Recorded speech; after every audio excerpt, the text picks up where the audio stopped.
Bonjour, je suis Philippe Massoubre, bienvenue sur le blog Utips.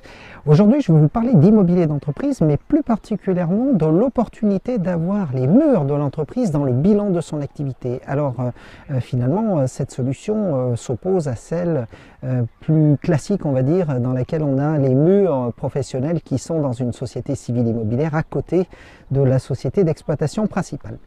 Alors, on va dire que là, il y a deux écoles et que finalement, la première école, celle d'avoir les murs dans le bilan, c'est plutôt l'école de la banque, c'est-à-dire le banquier qui aime bien avoir plein de garanties et qui finalement est très content d'avoir les murs de l'activité dans le bilan. Comme ça, quand vous donnez en garantie les parts ou les actions, vous donnez aussi corrélativement on va dire les murs de votre activité en garantie.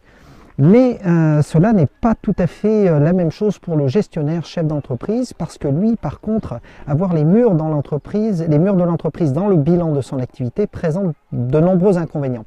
Le premier, c'est tout d'abord le fait qu'en cas de revente, eh bien, il sera délicat de séparer les deux et il sera délicat pour un nouvel acquéreur de faire une acquisition double, à la fois des murs et de l'exploitation.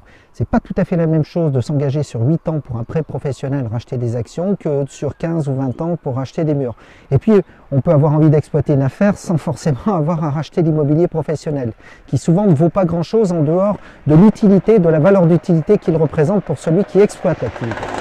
Donc ça, c'est le premier inconvénient. Le deuxième, ça peut être dans le cadre d'une gestion de patrimoine. Il peut être opportun pour un dirigeant de garder les murs pour effectivement avoir un loyer à terme.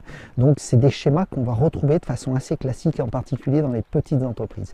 Alors finalement, quand on analyse ça et qu'on regarde un petit peu a posteriori et qu'on voit la difficulté avec laquelle il est difficile de vendre à la fois les murs et le fond d'une activité, on se rend compte que dans l'immense majorité des cas, il vaut mieux à la base séparer les murs du fond, d'avoir deux sociétés.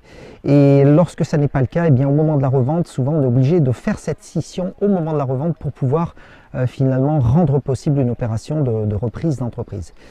Voilà, en espérant vous avoir éclairé sur ce point particulier, c'était Philippe Massoubre pour le blog Utips. Je vous dis à très bientôt. Au revoir.